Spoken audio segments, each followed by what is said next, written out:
केंद्रीय चयन पर्षद ने विज्ञापन 1/2023 प्रकाशित किया था। उसके बाद अभी परीक्षाएं उसकी ली और उसके बाद अब सेकंड चरण यानी कि शारीरिक दक्षता परीक्षा की तरफ हम बढ़ रहे हैं।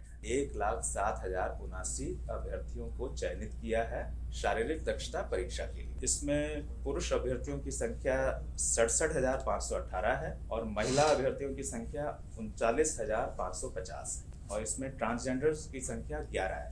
इन सभी में जो 1,07,079 हैं, इनमें 485 गृह रक्षक अभ्यर्थी और 433 स्वतंत्रता सेनानी के आश्रित भी शामिल हैं।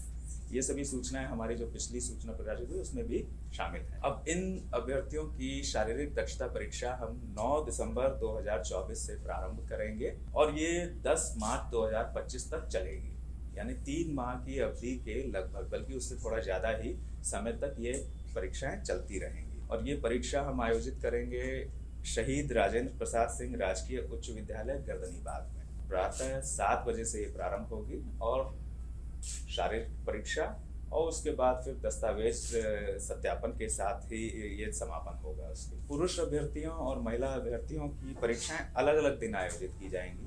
ऐसा नहीं है कि एक दिन में दोनों को बुलाया जाएगा। एक दिन में पुरुष रहेंगे और पुरुषों की जब संपन्न हो जाएगी उसके बाद महिलाओं को हम बुलाएंगे। एक दिन में पुरुष अभ्यर्थियों को बुलाए जाने वालों की संख्या 1,600 रहेगी और महिलाओं की संख्या 1,400 रहेगी। 1,600 पुरुष अभ्यर्थियों को एक दिन में हम बुलाएंगे, महिला अभ्यर्थियों की संख्या 1,400 रहेगी। परीक्षा में भाग लेने से पहले सभी अभ्यर्थियों को शारीरिक या मानसिक रूप से स्वस्थ होने और जहां जिनके मामले में लागू हो महिलाओं के अनुसार जो है वो गर्भवती ना होने और इनके द्वारा किसी भी प्रकार के उत्तेजक, मादक अथवा प्रतिबंधित दवाओं के सेवन न करने का घोषणा पत्र भी लिया जाएगा। तो इन्हें ये घोषणा पत्र सभी अभ्यर्थियों को समर्पित करना होगा फॉर्म पर। इस परीक्षा में दौड़ की, गोला फेंक की, ऊंची कूद की परीक्षाएं होंगी और इनके लिए मार्क्स प्रिस्क्राइब्ड हैं कि कितना अचीव करने पर कितने मार्क्स मिलेंगे। पुरुषों की ऊंचाई और सीने की माप ली जाएगी और महिला अभ्यर्थियों की ऊंचाई और वजन की नाप ली जाएगी।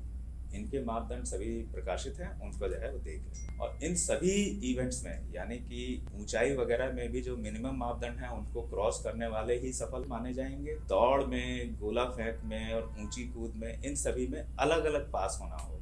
ऐसा नहीं कि टोटल में पास होना है, हर एक इवेंट में अलग अलग अभ्यर्थियों को पास होना। किसी भी एक इवेंट में फेल होने या असफल होने का मतलब है कि वे आगे के चरणों में भाग नहीं ले सकेंगे और वे बाहर हो जाएंगे। तो इसलिए सभी अपनी हर चीज के लिए पूरी तैयारी करें।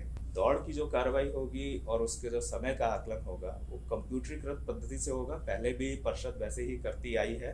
अभ्यर्थियों के पैरों में जो है वो चिप और जो है सेंसर के माध्यम से जो है इनका आकलन किया जाएगा। इसमें मानवीय हस्तक्षेप नहीं है और मानवीय हस्तक्षेप की गुंजाइश भी नहीं है कि उसमें कुछ हल्का फुल्का जो है मैनेज किया जा सके, वैसी कोई पॉसिबिलिटी नहीं है। और समय का आकलन मिनट, समय, सेकंड में सेकंड के 1000वें स्थान तक आकलन होगा।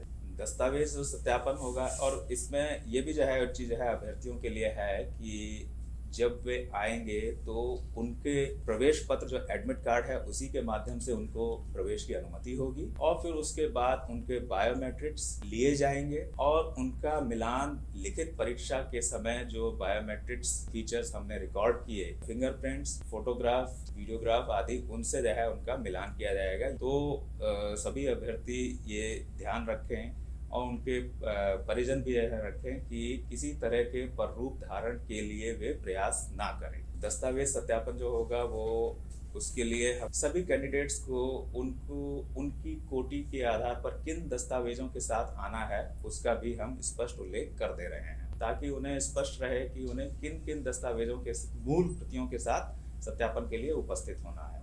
यहाँ पर मैं फिर से जो है वह दोहरा दूँ कि इसके लिए किसी भी अभ्यर्थी को एक्स्ट्रा टाइम या एक्स्ट्रा डेट नहीं दी जाएगी और ना ही उनका अनुरोध माना जाएगा।